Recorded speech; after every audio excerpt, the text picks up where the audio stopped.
So now I'm going to read to you what he wrote. Great. Hello, Mark. Okay, eighth note, accents. This section combines alternate sticking with one-handed stickings while stressing accents. It is essential to maintain only two dynamic levels in each exercise, the accented level and the unaccented level. Also be sure to keep an even sound when moving from alternate strokes to one-handed strokes, and vice versa. Following is a list of suggestions for different ways to play this section. Play without accents. Make sure each stick sounds the same as though the exercise is being played with one hand. Vary the dynamic level between accented notes and the unaccented notes. For example, 1, unaccented notes piano, accented notes mezzo forte. 2, unaccented notes mezzo forte, accented notes forte.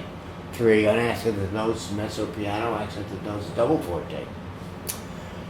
When one-handed stickings are used, fill in sixteenths with the opposite hand. For example, and he writes it out. And then he talks about doing a triplet jazz style interpretation on the bottom. I'm not going to do all of these. I mean, I'll do a couple of these now on this page, but I'm not going to do all of these through the whole exercise. I'll do 2 versions of it with accents and with fill-ins, because I think the fill-ins are very important. And I'll just demonstrate what he's talking about here.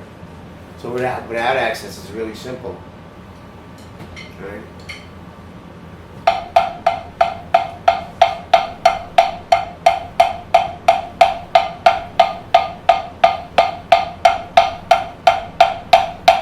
Okay, that's no accent. And then he talks about doing it with an accent. Now there's a couple of ways to make accents, and we use them all. I use them all. You know, I use my wrists, I can use my arms in a couple of ways. I can even use my fingers. It's not as effective, it's not really a good tool for accenting, but I can. And we learn to do accents with our wrists first. We learn to use our wrists first for everything. We learn how to play full strokes, we learn how to play half strokes, we learn how to play control strokes. All with our wrists. And that would look like this.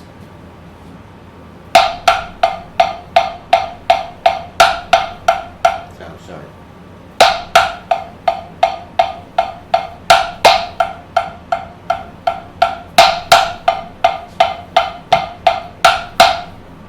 And I'll do that slower so you can see stroking. Okay. I'm going to start with 2 full strokes because I want 2 accents. So it'll be down, full, tap, tap, tap, tap, tap, up, down, full, tap, tap, tap, tap, tap, up, down, full, tap, tap, tap, tap, tap, up, down, full, tap, tap. And that's that.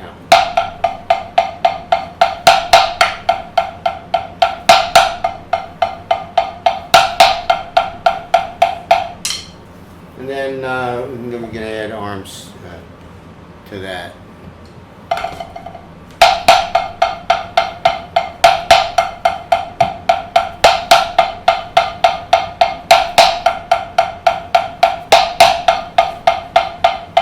Okay. And then he talks about the fill-ins.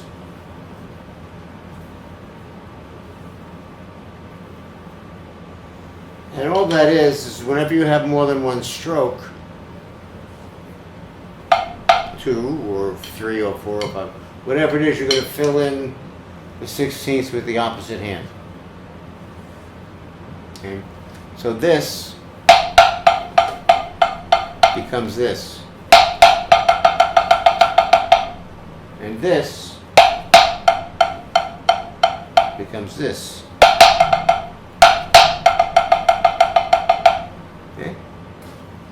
And the way I'm going to do this is I'm going to do a repeated pattern of accents, then a repeated pattern with the fill-ins, and then I go back to the accents, and then I'm going to move on and do the next exercise. So the exercise is going to look like this now.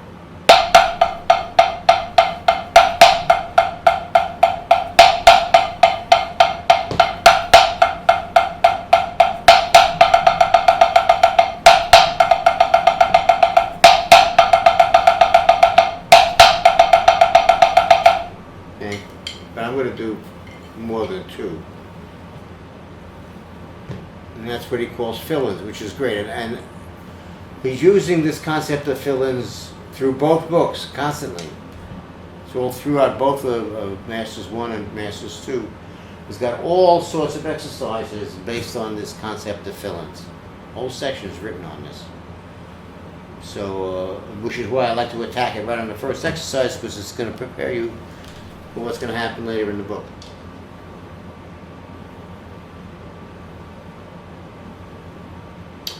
Alright, and he gives you another example here. I might as well do the other example. Alright, let's know that one. Which is a paradiddle in 4 in one hand.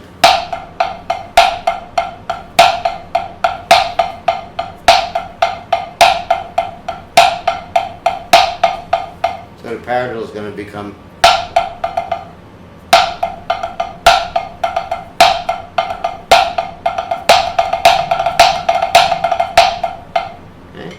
that's the paradiddle with a fill-in on the diddle, and then you got a 9-stroke after that.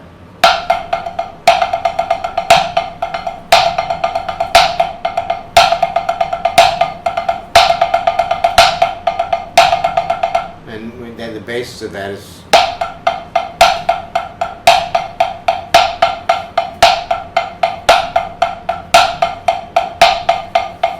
which is the one on top. And then the triplet thing is fairly, you know.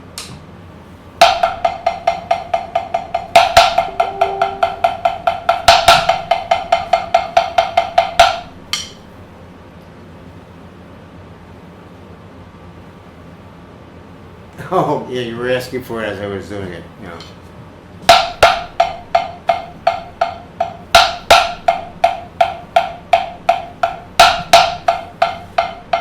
Am I doing it right? I can't see it.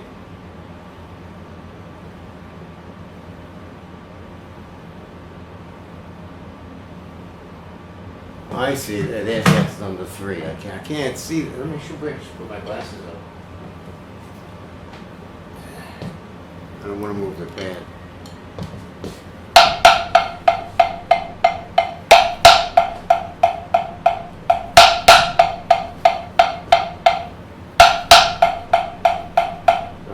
I need to do it with a metronome so you can hear it. Sorry.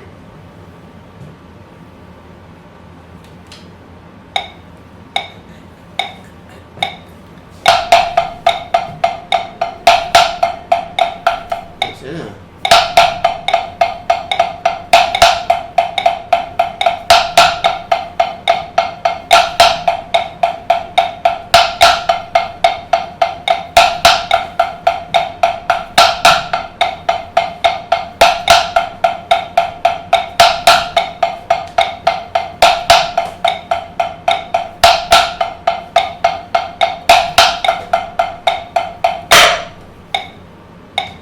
Okay, Randy, did you follow that?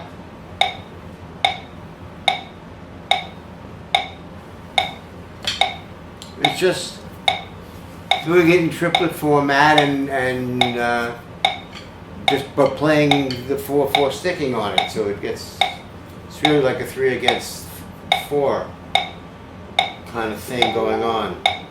Good. All right. Then you can speed it up. It gets pretty cool.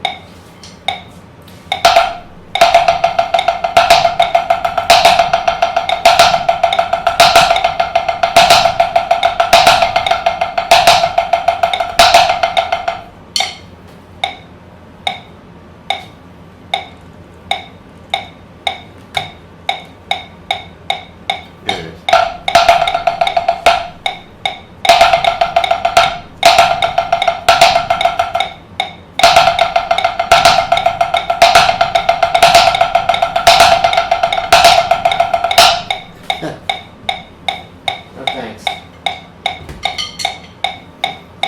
would, I mean, you know, if I took an hour to get up here, I could remain as relaxed as I did when I started. But as soon as I jump 10, 15 notches on a metronome, I immediately go into a very tense mode because I'm not anywhere near what my muscles are used to doing. And so, you know, it'd be a lot easier for me to do that if I had worked my way up there instead of just showing it to you.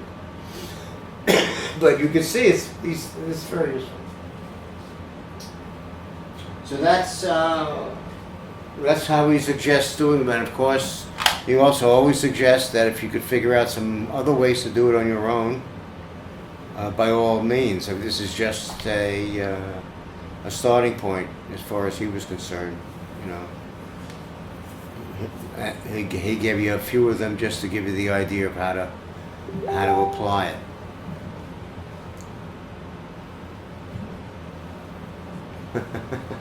Really, on the kit. Table of time on the kit. Who's doing that, Ron? Ron DeAngelis. Said, hi guys, sorry I'm late. Practicing table of time on the kit. Cool.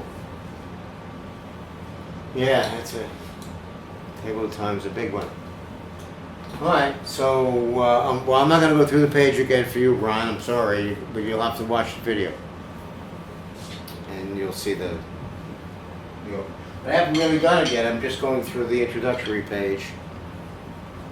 So now that we've done that, I'm going to do it two ways. Let me go to the next page so you can see what the exercises look like.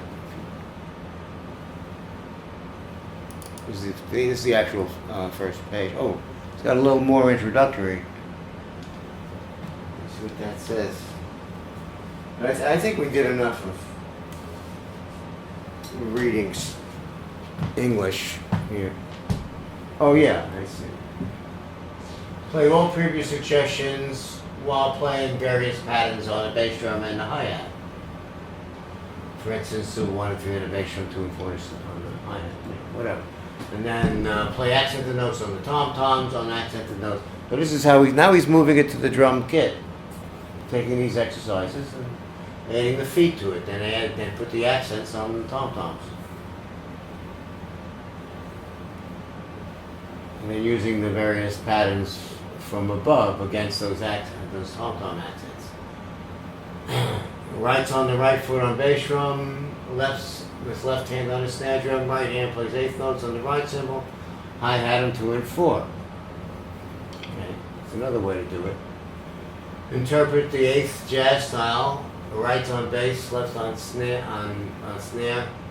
jazz rhythm on ride, which is your ride cymbal, and hi-hat 2 and 4, which now you're playing these exercises as a time pattern. So let's just continues on, take it off the pad and bring it to the drum set. And like I was saying, these are all just starting points. Just to show you how you might want to do different things with the same exercises. And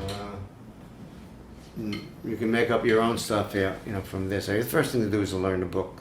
Learn to do it without exercises, then learn to do it with the accent, you know, without the accents. And so let me play this page without the accents so you can hear what that sounds like. Not that fast. I'm gonna take it easy now and work my way up for you, so you can actually see what it's like to be relaxed when you do this stuff. Because it does require to be relaxed if you're going to get any acceleration at all out of it. This is 72 to begin with, which is my normal half stroke beginning. Where I like to begin my half stroke. Your beginning of the half stroke level for you might be lower than this. Some people might have it higher than what I do, because that's, you know, it might be faster than me. But I don't care. I do it at 72. So without it, it would be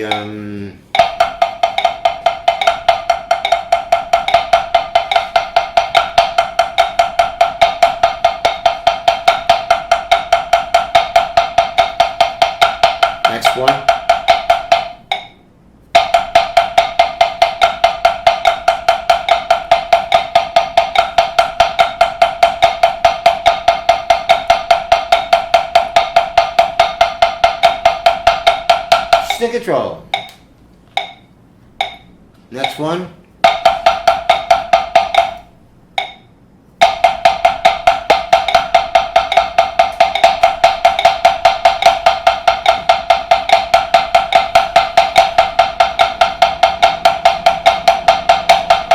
Next one. Reverse.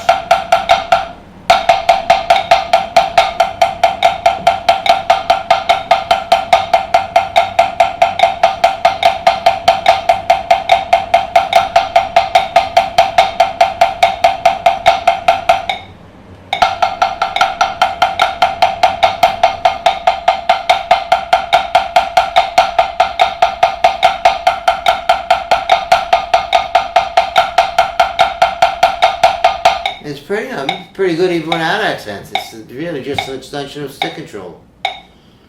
Pretty cool. And then you can put the accents in.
Now we have stick control and access to rebounds on steroids. Now I also like to do this in the fill-in form that I showed you earlier. So I'll add that into what I just did. So I'll do 4 bars of the accents, and then I'll do 4 bars of fill-in right after that. And then I'm going to do 4 bars of the accent again, and then move on to number 2. So I'm going to do 12. Okay? 1, 2.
Okay, so the idea was, the accents didn't change from when I was doing the straight accents to when I was doing the fill-ins. The fill-ins didn't affect the accents. Okay? So there are really two separate techniques happening there. The accent shot with the wrist and then the regular shot without the accent on the wrist. And, the time field doesn't change and the volumes of the strokes shouldn't change relatively to each other or absolutely. And especially on the accents. The accents should sound the same whether you're playing straight eighths or you're playing 16th note fill-ins.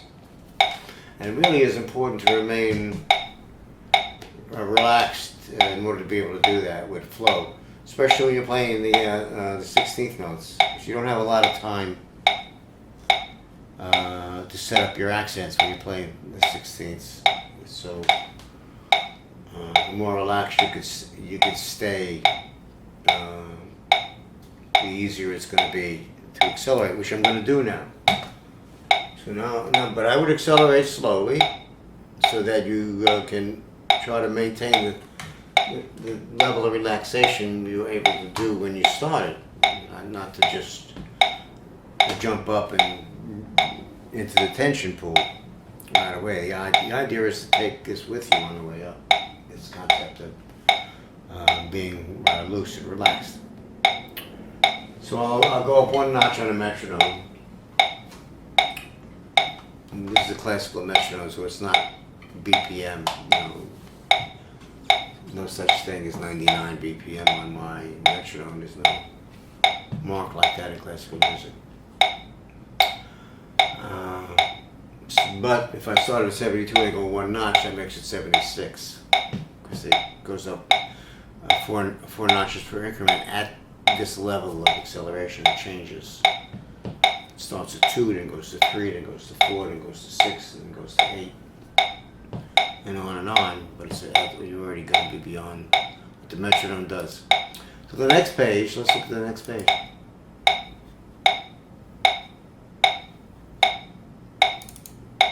Alright, now we got a full page. We're going to have to pull this down where we can see it. Alright. The next page has got 10. The first page had 5. This one's got 10. So I'm going to continue just doing 5 at a time. Alright, so I'm just going to do the first 5 on the page. And I'm going to do it the same way. I'm going to do it I should give it to you without the accent.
Okay, so now I'll do it the way I did the other one. I'm going to do 4 bars of accent, 4 bars of fill-ins, 4 bars of accents, and move on. And we're going to do that 5. Okay? 1, 2, 3.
Okay, I'm going to increment it up again now.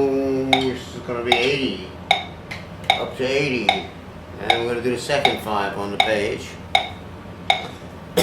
should I play those for you without accents? You get it. It's real easy to do without the accents. I don't do them that way, so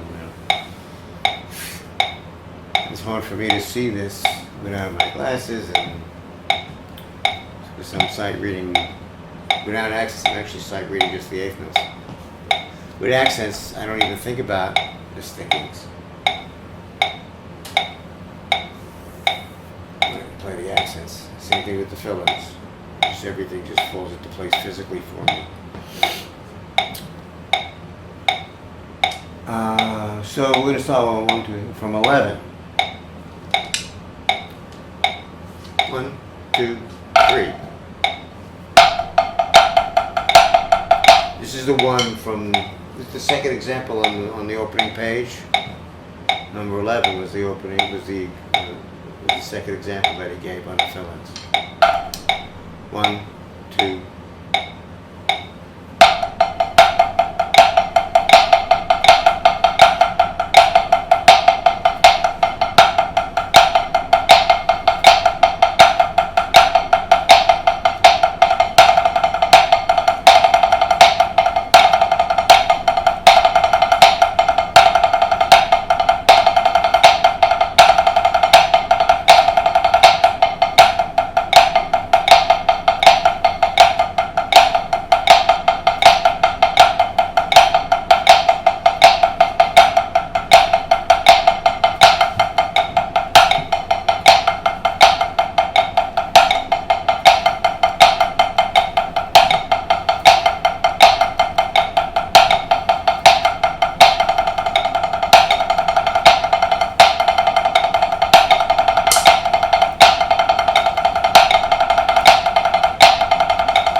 Coming out of the fill-ins.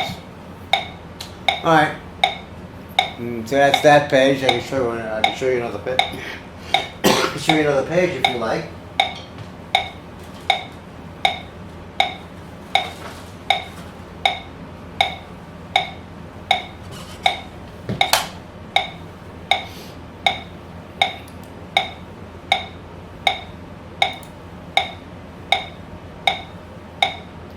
This is 2, so here's the third page.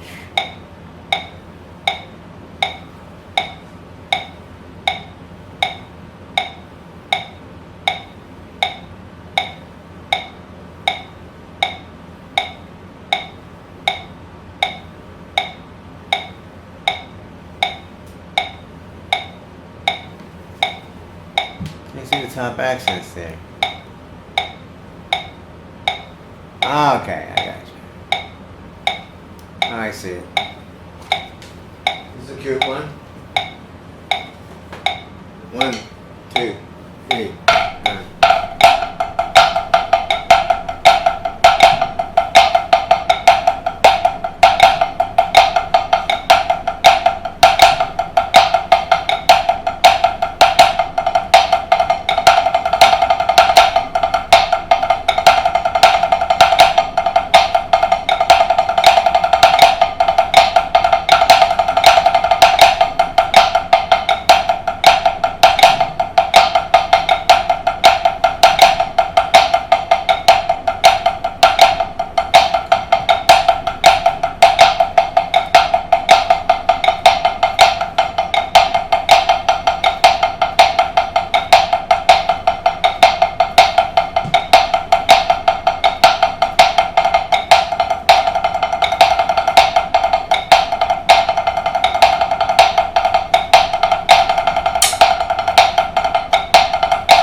Sorry, I'm having trouble coming out of the fillers. I like it so much, I just stay in there.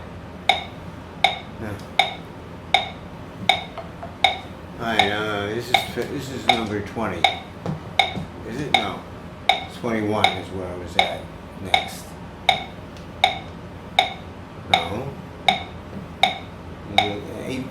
19. That's where you're at. Number 19. 1, 2.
I don't know if you figured it out yet, but you really have to stay relaxed even when you throw in the accent. The accent has to be loose as well.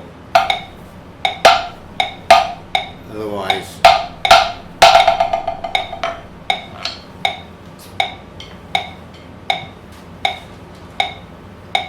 really, all of it. Everything stays loose. Accents and taps. They're both loose. I'm gonna. No, we still have another half a page. I just have to increment now and do it again.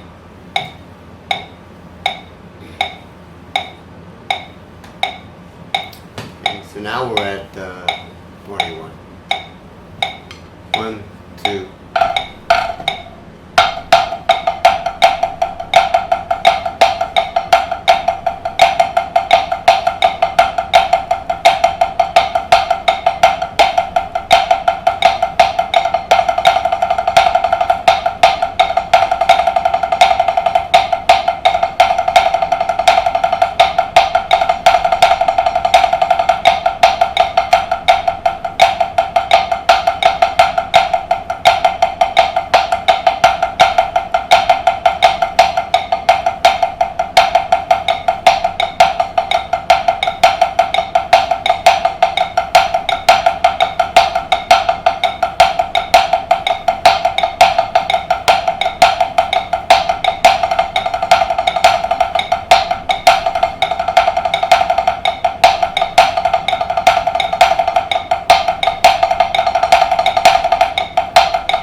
Okay. Now we can turn the page. Let's take her in first so we don't forget to do that.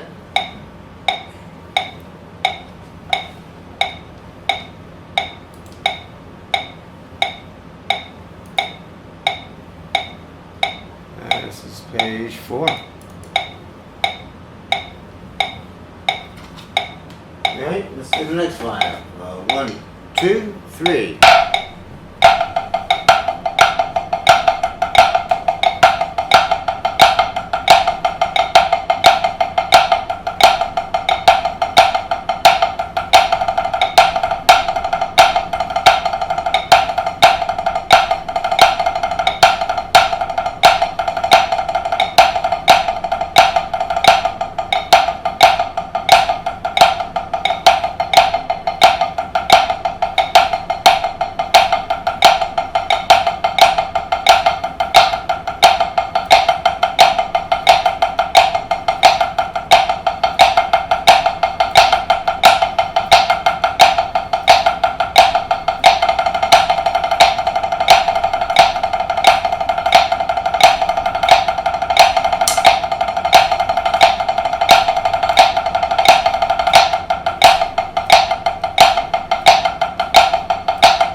I got a little bit of time left. I'll keep going. Let's do the other half of the page. Just for the hell of it. 1, 2. Thank you, Ron. Ron says nice. Thank you. 1, 2. 1, 2. 1, 2.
Uh,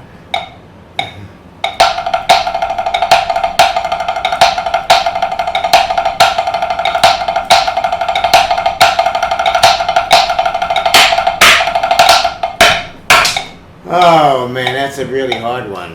Let me do that one again.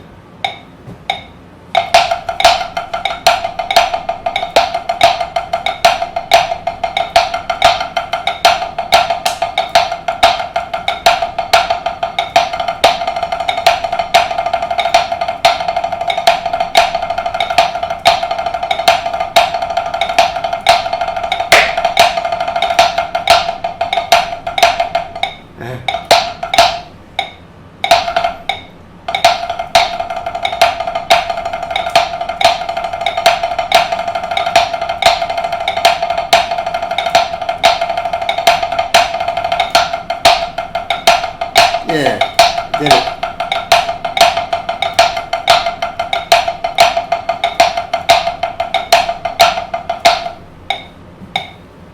We're 34.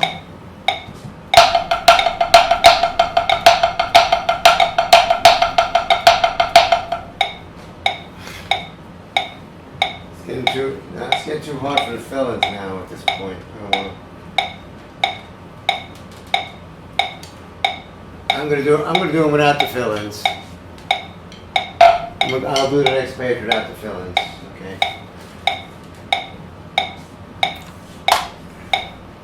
Ron is typing something.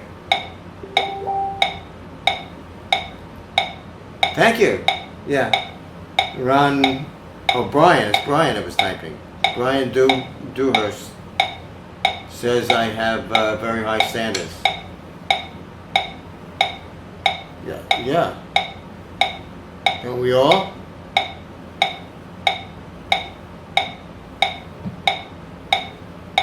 I also have a lot of time on my hands. That helps tremendously. So I want to show you the last page. This is the last page. It's fun. Actually, it's not. There's one more after. There's another. There's 3 on the next page. 3 on the next page. I'll show you that now.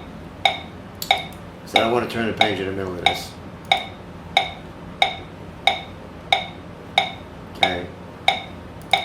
This is the last page. Well, there's only 3, and then he goes on to triplet accents. But this one, and this one. So I'm going to do these 3 without turning the page because I don't want to stop what I'm doing. I'm going to go right through these. And also, there's a couple that are not written that I'm going to do. The reverse hands of some of the stuff he didn't write in.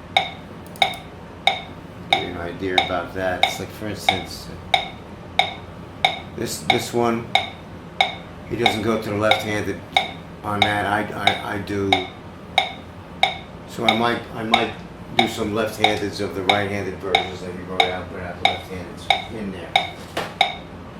So I wind up with actually 10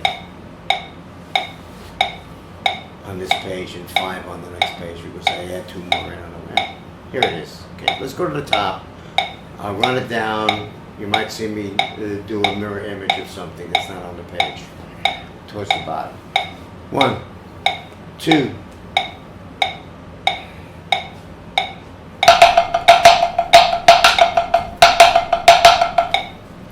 Let me move this first. I don't like the way it sounds. 1, 2, 3.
might as well turn the page. They stopped already. So you should see them. You can look at them.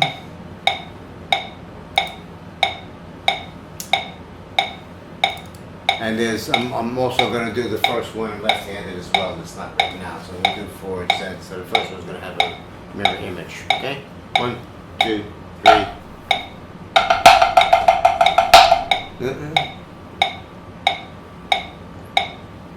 Sorry. The last one is the very last one's going to be done in mirror image. You'll see why. Okay? 1, 2, 3, 4.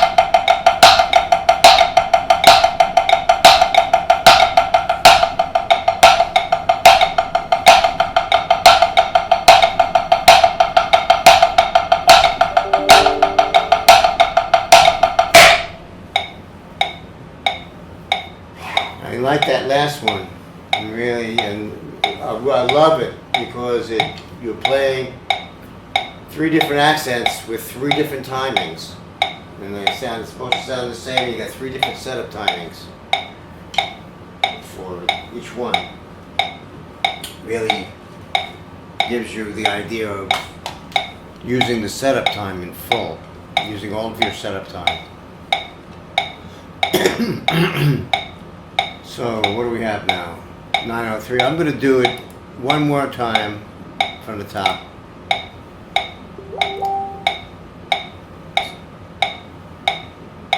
I'll do the first page again. 3 against 16? No, it's not. It's linear. Look.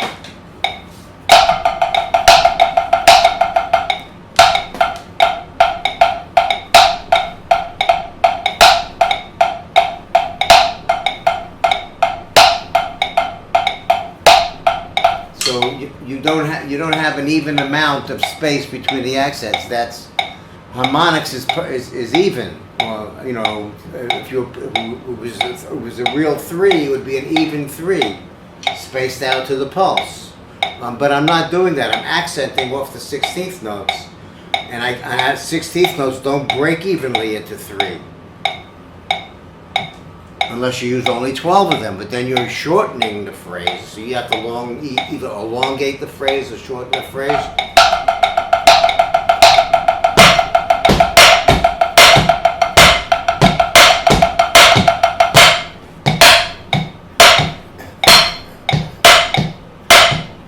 It sounds like it. It emulates it, simulates it, but it's not. It's a different feel.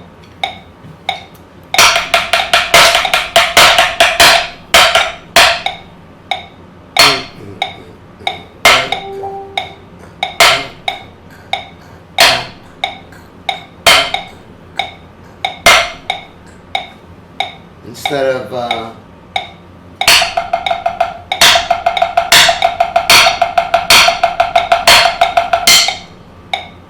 that, different field. No, it's not a triplet feel. It's a 16th note accent pattern, an 8th note accent pattern. There's no triplets in there. It's linear. It's totally linear. Look, I'll play it.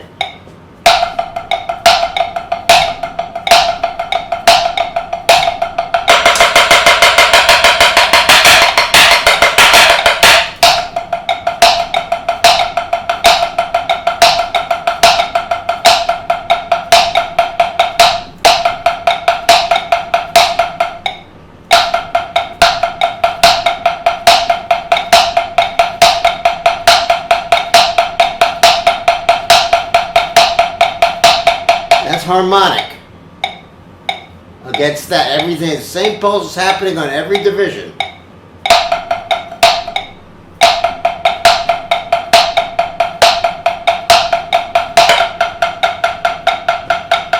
but that's not what he wrote.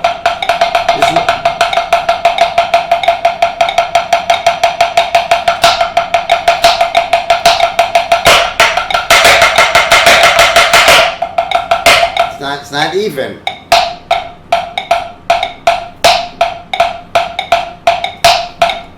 Only 4. Okay? So the space between the second and third triplet is closer than it is when you do it harmonically. So it feels different. It's based on something else. It's not 3 against 16. It's just a 16-note accent pattern. That sounds like a 3 against 16, but it's not. It's a linear accent pattern.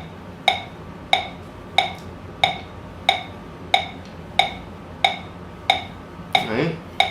Only duples are happening here.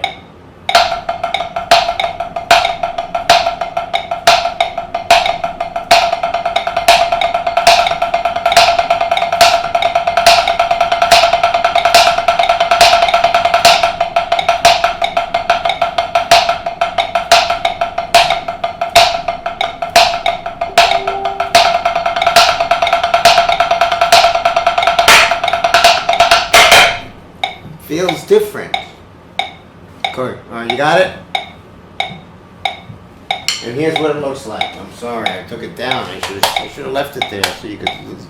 It's easier to see it when you're looking at it.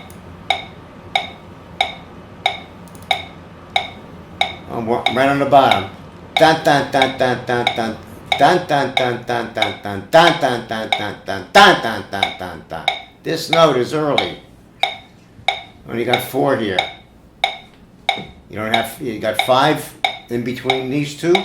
You got 5 in between these two. You got 4. Right? Between this one and the return. And the resolution, right? The resolution happens with a shorter space here. Because it doesn't divide evenly. It's not harmonically done. The triplet, I mean. Not a harmonic triplet. It's a linear triplet. Alright. That was good. I'm glad you made me do that. I mean, it took some extra time, but I don't care. That was something good to say. And so I'm going to increment up and do the opening page again, since you know that the best. You can follow it. I'll do it the fastest and end with this.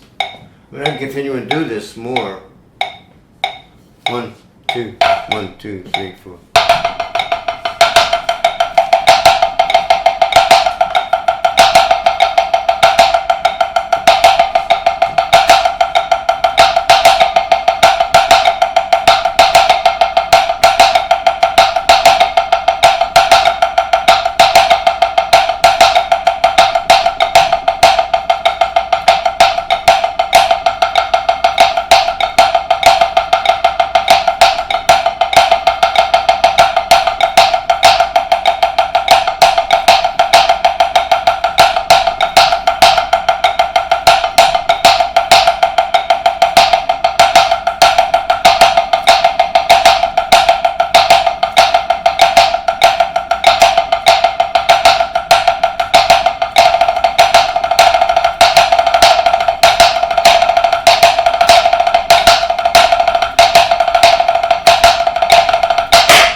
Let's leave it there, okay? Sorry I ran late. Sorry I didn't have the mic on in the beginning. Sorry, this is still on. I hope you got something out of that. Anyway, and I'm going to sign off now as soon as possible before I remind everybody that the only way to do this stuff cleanly and relaxed is to practice. So keep practicing.